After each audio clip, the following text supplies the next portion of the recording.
Welcome to Starfield Signal, your place for everything Starfield, and let's get right to it. We have some actual new news, some actual updates to go over today. Let's dive right in. Go over to Bethesda.net/game/Starfield. Find the Starfield homepage. You'll come up here and scroll down to the bottom, and here we actually get a timeline of all of the events leading up to Starfield. Now, this is huge, especially if you are a lore nerd like myself. I like to know kind of the story around the story, right? All of the context, especially in a new IP, right? Because they've been developing and been building this idea, this story, this world, this universe for so long, and now we get a glimpse into that. I haven't seen this yet, so I'm going to be experiencing it with you at the same time, and so I'm very excited for this. So the story so far. 2050, humans first arrive on Mars. By 2100, humans are living in space. That is brand new news. We did not know that up until this exact point. That is exciting. Okay, so by 2100, humans are living in space. The first humans arrive on Mars in 2050.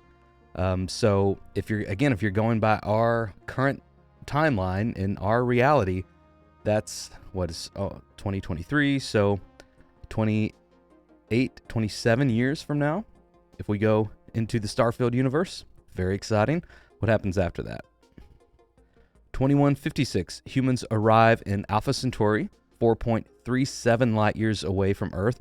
So just about 100 years after we get to Mars, that is when we arrive in Alpha Centauri.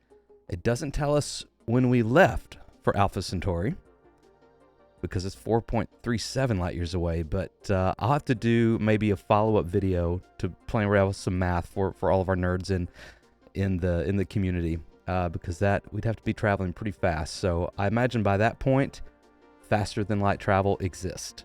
All right, let's keep going. 2159, the United Colonies are established, so very quickly after we actually arrive in Alpha Centauri. 2160, New Atlantis is founded and becomes the official capital city of the United Colonies in 2161. Okay. 2167, Cheyenne is settled by Solomon Coe. Oh, okay. This is new information. I'll complete that sentence. Cheyenne is settled by Solomon Coe, who founds its first settlement, Aquila City. Okay. So Cheyenne is the system. That's right. So Cheyenne is the system that Aquila City is in, and we did know that Solomon Coe founded Aquila City. Okay. 2188, Coe invites Volley. So I think it is Volley, not Vol 2, like I've been saying. I was wrong. How many videos am I going to have to say that in? Invites Volley, or Vali, please excuse me, to join Cheyenne in a new alliance. Okay. The Freestar Collective. The Freestar Collective is officially formed in 2189. Let's just kind of pause on this for a second. So let's review. 2050, first humans arrive on Mars. By 2100, humans are living in space. Very cool. 2156, humans arrived at Alpha Centauri. 2159, just 3 years after that, United Colonies are established. Just a year after that, New Atlantis is founded. And 7 years after that, Cheyenne is settled by Solomon Coe, who founded its first city as well, Aquila City. 2188, so about 20 years after that, so Solomon Coe, so we get to space, we start New Atlantis and the United Colonies pretty much back to back. A few years after that, Solomon Coe goes to settle Cheyenne in Aquila City specifically. And then 20 years after that, so we get a little bit of a break in the timeline where we could imagine turmoil and disagreements, things happen. Coe then invites Volley to join Cheyenne in a new alliance, the Freestar Collective. The Freestar Collective is officially formed in 2189. So Volley is home to Neon. So Neon sounds like it was up and going at this point. Let's keep reading and see if we can get some more information. By 2194, 6 years after the Freestar Collective is founded, the United Colonies positioned the star station called the Clinic in orbit around Dipala in the Nerion system. The unaffiliated peoples of the Nerion system see this as a UC attempt to expand their bodies and demand the UC remove the clinic. When the UC refuses, the people of Nerion vote to join the Freestar Collective, who mobilize to protect the system in 2195. Okay, let's pause again just a minute. This is really exciting. Remember how in some of our lore speculation videos, we talked about how it's quite possible that the UC represents this kind of imperialistic mindset that they wanted to keep expanding and keep expanding and keep getting bigger and bigger. And here it seems like we get that verified. So very cool, very cool. Let's keep reading. 2196. In response to that Freestar mobilization, the UC moves a fleet into the Nerion system and Freestar responds in kind. The Nerion War begins.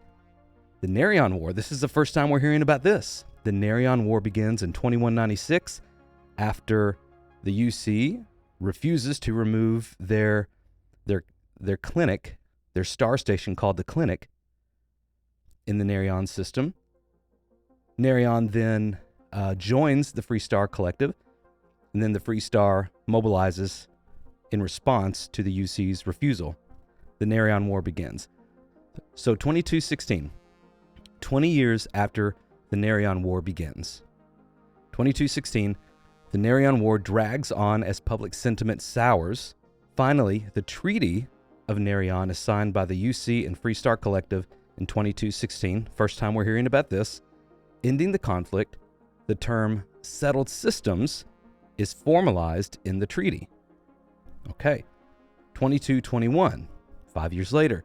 The Freestar Rangers are founded as an elite protective and investigative force dedicating to serving all citizens of the Freestar Collective. So after the Freestar Rangers are formed in 2275, just about 54 years after the Freestar Rangers are formed, Constellation is formed by Sebastian Banks.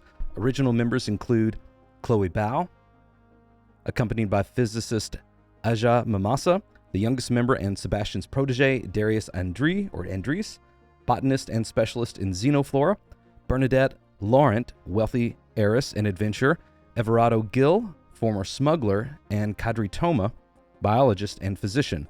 The Lodge, which is Constellation's headquarters, the Lodge is built in New Atlantis to serve the needs and people of Constellation for generations to come. So this is exciting. We see that 2275 Constellation is formed. We see all the founders here, and Sebastian Banks. I don't know if we've actually heard that name yet. Correct me if I'm wrong in the comments. But then moving on, lots to break down there. I'm going to have to come back to this. Lots to break down. 2305, so just 30 years after the original formation of Constellation, Barrett joins the Constellation.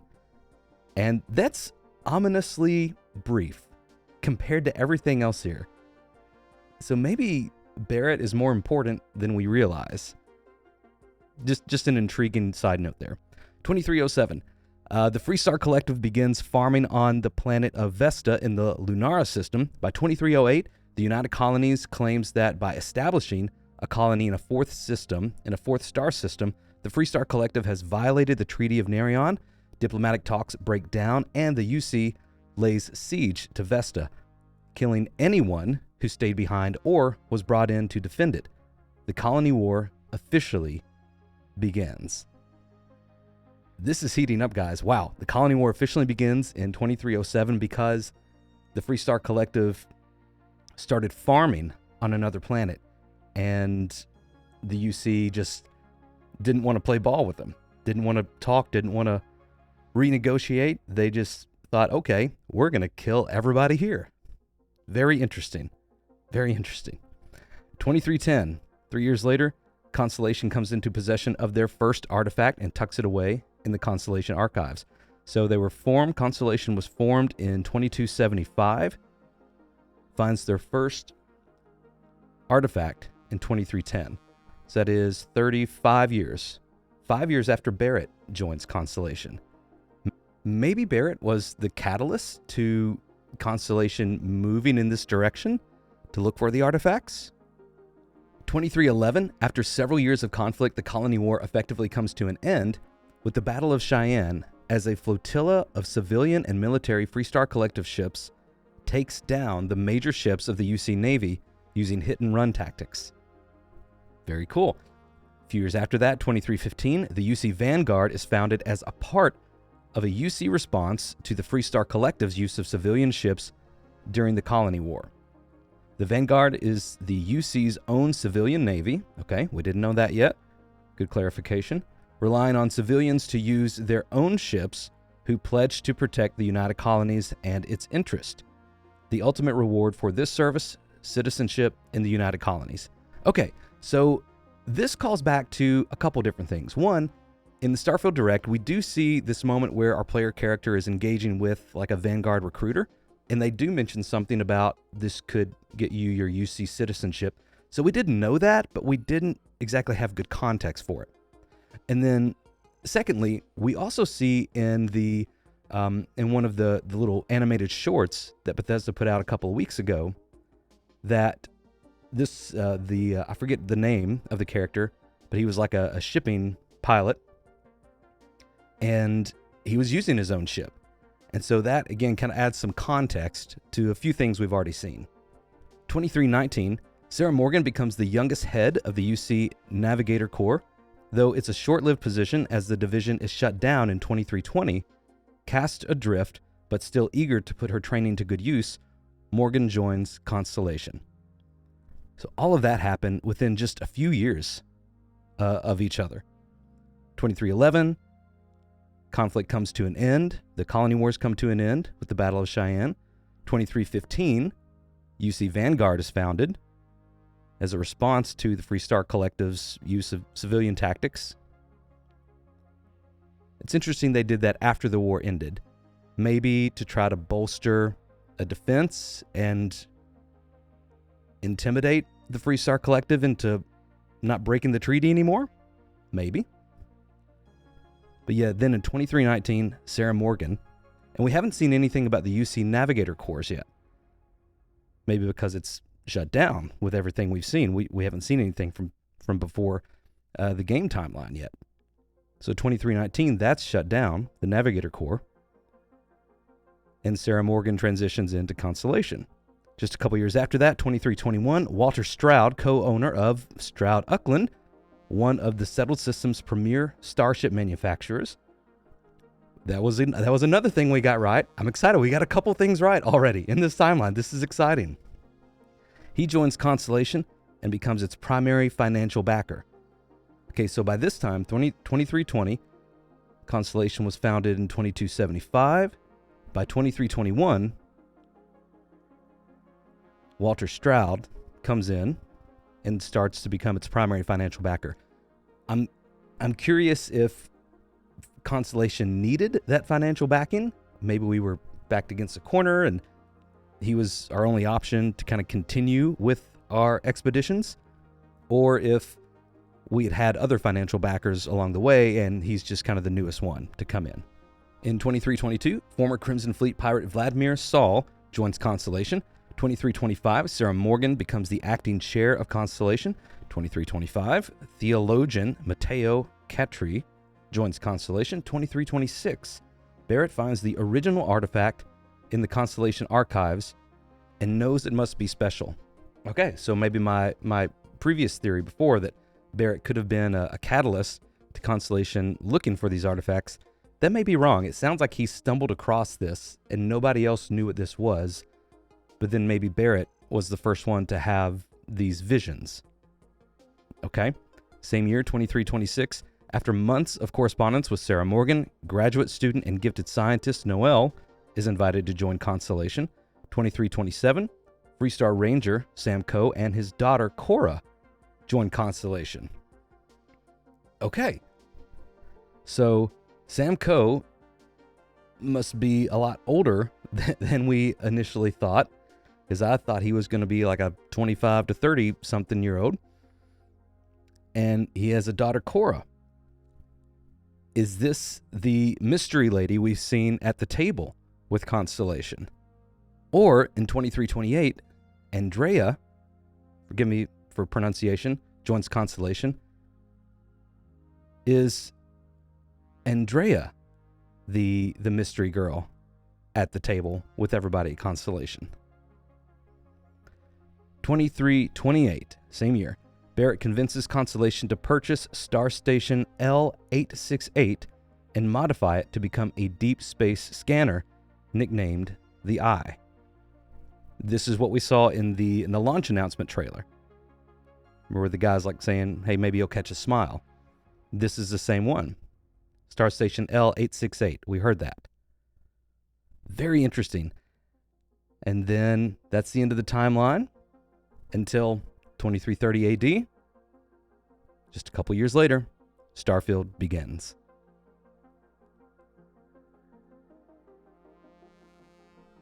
Guys, this is so exciting. Okay, definitely nerding out over this, and there is a lot to unpack here. There's a lot to unpack. But already we know we got a couple, at least 2 or 3 of our speculations correct, of our guesses. And we got a lot more context for one of the big questions was like, okay, how did humanity get here? How did humanity get to be living in space and traveling faster than light and settling in different star systems within a course of years, as opposed to decades or centuries? Somehow we've figured this out, and this happened when we were living on Mars. Because in 2050, first humans arrive on Mars. By 2100, humans are living in space, and just 50 years after that, we arrived at Alpha Centauri. Gonna have to be traveling pretty fast to get to Alpha Centauri from Mars within that time frame. So a lot of more videos are coming on this. Changes my plans a little bit. Very exciting. Okay, just a quick recap before we go. 2050, first humans arrive on Mars. By 2100, humans are living in space. 2156, first humans arrive in Alpha Centauri. 2159, United Colonies are established. 2160, New Atlantis is founded. 2167, Cheyenne, settled by Solomon Coe, where Aquila City is. 2188, Coe invites Vali to join Cheyenne. 2194, the United Colonies position their star system in the Nerion system. They do not like this, and they end up joining the Free Star Collective. The Free Star mobilizes in 2196, and the Nerion War begins. 2216, the Treaty of Nerion is signed by the UC and the Free Star, ending the Nerion War. Just a few years later, Free Star Rangers are founded in the Free Star Collective. 2275, Constellation is formed. 2305, Barrett joins Constellation. 2307, Free Star Collective begins farming on the planet. UC does not like that and kills everybody, starting the Colony War. 2310, Constellation comes into the possession of the first artifact, but evidently doesn't realize what it's worth yet. 2311, after several years of conflict, the Battle of Cheyenne ends the Colony War. 2315, Vanguard is founded at UC. 2319, Sarah Morgan becomes the youngest head of UC Navigation Corps, but that is quickly disbanded. The division shuts down. She moves to Constellation. 2321, Walter Stroud becomes the primary financial broker for Constellation. 2322, former Crimson Fleet pirate Vlad joins Constellation. 2325, Sarah becomes the acting chair. 2325, theologian Matteo Catri joins. 2326, Barrett finds the original artifact and knows it must be special. 2326 as well, Sarah Morgan invites an OL to join Constellation. 2327, Sam Coe and his daughter Cora join. 2328, Andrea joins Constellation. 2328, Barrett convinces Constellation to purchase the star station L868. And then 2330 AD, Starfield begins. This was so cool to go through with you, all of you. Thank you so much for watching. If you will, please like the video, leave a comment on something that you caught in all of this that I didn't catch. I'm gonna have to process a lot of this and dig through it and chew on it for a bit, but definitely we're gonna have some great breakdown videos coming out about this. Thank you for experiencing this with me. Make sure you're subscribed and have notifications turned on. We got a lot more content coming out before launch, especially with this now, but a lot of fun videos as well. For now, may you find wonder as you journey through the stars.